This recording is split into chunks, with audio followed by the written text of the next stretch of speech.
త్రిదశ rice, అన్నింటికీ దగ్గరగా మీ మనసుకి మరింత దగ్గరగా. త్రిదశ రైస్, వేర్ లైఫ్ షైన్స్. నా అన్వేష్ గత కొన్ని రోజులుగా మనం చూస్తూ ఉన్నాం కదా, అన్వేష్ ఏ విధంగా మాట్లాడుతూ ఉన్నారు, కొంతమంది ఇన్ఫ్లుయెన్సెస్ మీద కూడా తను ఏ విధంగా విరుచుకుపడుతున్నారో చూస్తున్నాం. అయితే నిన్న ఈ ఇష్యూకి సంబంధించి హీరోయిన్ రాశి గారు కూడా రియాక్ట్ అవ్వడం జరిగింది. ముఖ్యంగా అనసూయ ఏదైతే ఫెమినిజం నా బట్టలు నా హక్కు అని మాట్లాడే ఆవిడ తోటి మహిళ మీద ఈ విధమైన మాటలు మాట్లాడడం కరెక్టేనా అని చెప్పి కూడా ఈరోజు రాశి గారు కూడా రియాక్ట్ అవ్వడం జరిగింది. మరి దీనికి అనసూయ ఇప్పటివరకు కూడా రియాక్ట్ అవ్వలేదు. ఏ సందర్భంలో మాట్లాడేసి వచ్చిందో, మరి ఇక్కడ ఆడవాళ్ళని కించపరుస్తున్నట్టు వాళ్ళకి ఏమీ అనిపించలేదా అన్న వివరాలు తెలుసుకుంది. వాళ్ళ మనతో పాటు సీనియర్ జర్నలిస్ట్ దుర్గా వడ్లంనేని గారు ఉన్నారు. మ్యామ్ నమస్తే. సో బట్టల గురించి మాట్లాడితే ఫెమినిజం, బట్టల గురించి మాట్లాడితే హక్కులు, మరి అవతల వాళ్ళని ఆడవాళ్ళకి సంబంధించి పర్సనల్ గురించి మాట్లాడడం, లేకపోతే డార్క్ కామెడీ అని చెప్పి పర్సనల్గా ఈ విధంగా డబుల్ మీనింగ్లతో మాట్లాడడం, ఇది కరెక్టే అంటారా? మరి ఈరోజు రాశి గారు అడిగిన క్వశ్చన్కి మరి ఏమైపోయారు వీళ్ళందరూ కూడా?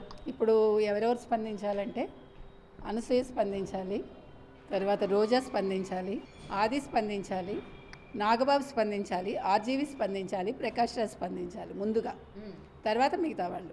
ఎందుకంటే అనసూయ ఎవరైతే ఉన్నారో ఆవిడ నిన్న కూడా మీరు చూసారు లైవ్లో జరుగుతూ ఉంటే, ఆవిడ షీఈ్ ఎంజాయింగ్, బట్టలు చీర కట్టుకుని కూడా ఇట్లా మాట్లాడుతుంది ఏంటి అంటున్నారు ఆవిడ. సో అంటే చీరలు కట్టుకుని తిట్టకూడదా, బికినీలు వేసుకుని తిట్టాలా మనకు తెలియదు. సరే ఏది ఏమైనా జబర్దస్త్ అనే ఒక షోలో ఆది రాశాడని తెలుస్తుంది ఆ స్క్రిప్ట్.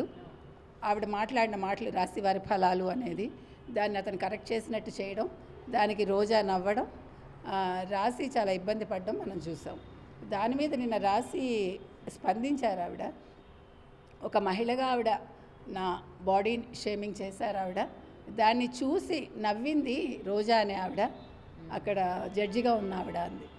సో మరి అనసూయకి అప్పుడు తప్పు అనిపించలేదా? అనసూయ ఒక్కదాంతో ఆగారా? మొత్తం జబర్దస్త్లో వచ్చిన షోస్ అన్నీ ఒకసారి చూడాలండి. ఆవిడ ఇంకెన్ని డబుల్ మీనింగ్ డైలాగ్స్ మాట్లాడారు. ఒక శివాజీ సరుకు సామాన్లు అంటేనే ఇంత రెచ్చిపోయిన వీళ్ళందరూ కూడా, నాగబాబు లాంటి వాళ్ళు కావచ్చు, ఆర్జీవి లాంటి వాళ్ళు కావచ్చు, మరొకళ్ళు కావచ్చు. నిన్నను మీకు గుర్తుంటే కనుకైతే ఆంధ్రజ్యోతి రాధాకృష్ణ ఒక ఎడిటోరియల్ రాశారు. ఆయన అంతా బాగా రాశారు, కానీ ఆర్జీవి పేరు రాయలేదు, ఆయన మెన్షన్ చేయలేదు. నాగబాబు ప్రకాష్ రాజ్ గురించి స్పందించారు ఆయన. అయితే ఇక్కడ ఒక మాట అన్నారు, నాకు ఆ మాట మాత్రం అబ్జెక్షన్బుల్. ఏంటంటే ప్రకాష్ రాజ్ని నాగబాబుని ఆయన అభినవ కందుకూరి వీరేశలింగం పంతుళ్ళు అన్నారు ఆయన. అది చాలా తప్పండి ఆయనతో పోల్చడం అనేది. ఎందుకంటే ఆయన ఒక ఏమనాలి, సంఘ సంస్కరణోద్యమ నేత అతను, సంఘ సంస్కర్త అతను. అలాంటి వ్యక్తిని పట్టుకుని వీళ్ళతో కంపేర్ చేయటం అనేది చాలా తప్పు. అది కొంచెం వ్యంగ్యం కనిపించింది నాకు అందులో. సో రాధాకృష్ణ ఆ మాటలు వెనక్కి తీసుకోవాలండి. రాధాకృష్ణ దానికి క్షమాపణ కూడా చెప్పాలి. ఎందుకంటే అసలు వీరేశలింగం పంతులు గారు లేకపోతే ఆ రోజుల్లో మహిళలు ఇంత ముందు ఉండేవాళ్ళు కాదు. చాలామంది వితంతువులు ఆయన అడ్రస్ తెలియక, ఆయన గురించి తెలియక బాధపడి ఎన్నో నవలలు వచ్చాయి, ఎన్నో వ్యాసాలు వచ్చాయి దాని మీద. కాబట్టి అటువంటి గొప్ప వ్యక్తిని వీళ్ళతో కంపేర్ చేయటం అనేది తప్పు. ఈ సందర్భంగా నేను అది చెప్తున్నాను. రెండోది, ఇప్పుడు నా అన్వేష్ అన్నవాడు ఏమైపోయాడు? ఇవాళ నిఖిత అని ఒక అమ్మాయి అమెరికాలో సూసైడ్ చేసుకుందో, హత్య చేయబడిందో. సో దాని గురించి అంటే నేను నిన్న చెప్పాడు కదా అన్వేష్ అన్న అతను, నేను ఒక బ్రహ్మని, నన్ను దేవుడు పంపించాడు, నేనే దేవుడిని, నువ్వెవరు గరికపాటి, నువ్వెవరు చాగంటి గారు అంటూ మాట్లాడాడు. సరే పోనీ నువ్వు బ్రహ్మవైతే అయి ఉండొచ్చు, కానీ నా బ్రహ్మగారు ఒక వార్త చెప్పారు ఆయన. ఏంటంటే ఇంక మీదట ఆయన ప్రపంచ యాత్ర మానేస్తాడట. ఛానల్ ఎలాగో మూతపడుతుందని అర్థమైంది. నిన్న 2,89,000 చిల్లర వచ్చింది అతనిది. సబ్స్క్రైబర్స్ అందరూ వెళ్ళిపోయారు. వాళ్ళకి బుద్ధి లేక చూశారు, వాళ్ళకి బుద్ధి లేదు అన్నాడు. కాబట్టి ప్రజలు బుద్ధి తెచ్చుకుని అన్వేష్ లాంటి వాళ్ళ ఛానల్స్ చూడకండి, మొత్తం అన్సబ్స్క్రైబ్ అవ్వండి, ఛానల్కి మీరు కంప్లైంట్ చేయండి, అదొకటి చెప్తున్నాను. రెండోది, అన్వేష్ ఏం చేస్తాడంటే భారతదేశానికి వచ్చి మహిళల స్వేచ్ఛ గురించి, మహిళల హక్కుల గురించి పోరాటం చేస్తాడట. ముందు నువ్వు నోరు అదుపులో పెట్టుకుని నువ్వు మాట్లాడిన మాటలకు క్షమాపణ చెప్పు. ఇప్పుడు రాశి గారికి జరిగిన అన్యాయం మీద స్పందించి ముందు ఎక్కడో బట్టలు ఇప్పుకుని తిరగండి, నేను కూడా ఆనందిస్తాను అని ఒక వీడియో చేయటం కాదు. మీరు బట్టలు విప్పుకుంటే నేను కూడా చూసి ఆనందిస్తాను అన్నాడు ఆ పెద్ద మనిషి. మరి ఇవన్నీ అనసూయకి తప్పుగా తోచలేదా? మరొకరికి తప్పుగా తోచలేదా? తర్వాత అనసూయ అన్నట్టు కదా, నేను నగ్నంగా తిరుగుతాను, మీరు అలాంటి దృష్టితో చూడకూడదంటే అన్న తమ్ముళ్ళు చూడరు. కాకపోతే ఏంటంటే బయట వాళ్ళు చూస్తారు, వాళ్ళకి చూసే హక్కు ఉంటుంది కాబట్టి ఆ వికారాన్ని మీరు కంట్రోల్ చేయలేరు. మీకు గుర్తుంటే కనుక అయితే మిలింద్ సోమన్ పేరు విన్నారా మీరు? మిలింద్ సోమన్, మధు సప్రే అని ఇద్దరు వాళ్ళు అప్పట్లో యాడ్స్ చాలా చేసేవాళ్ళు, చాలా బోల్డ్గా ఉండేవాళ్ళు. మిలింద్ సోమన్ ఇటీవల ఒక ఏడాది అయిందో 2 ఏళ్ళు అయిందో గోవా బీచ్ అనుకుంటా బట్టలు లేకుండా పరిగెట్టాడు. పరిగెడితే కేసు పెట్టారు పోలీసులు. అంటే నేను నా ఫిట్నెస్ చూపించుకోవటానికి నేను ఆ రకంగా వెళ్ళానన్నాడు. సో అది అందుకని చెప్తున్నా, సొసైటీలో మనం ఉండేటప్పుడు కొన్ని కట్టుబాట్లు ఉంటాయి, కట్టుబాట్లకు లోబడి మనం ఉండాలి. మన మాటలు కూడా కట్టుబాట్లకు లోబడే ఉండాలి.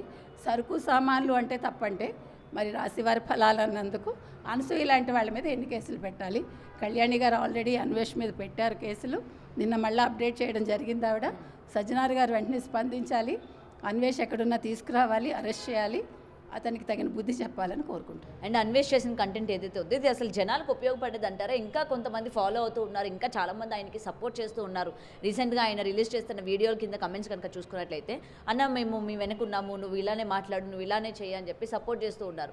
నిజానికి ఇతను చేసే దానివల్ల ఎవరిని ఉద్ధరిస్తున్నారు, అసలు ఎవరికి మేలు జరుగుతుంది, ఇతను చూసిన కంటెంట్ వల్ల ఎవరికి న్యాయం జరుగుతుంది అనుకుంటున్నారు?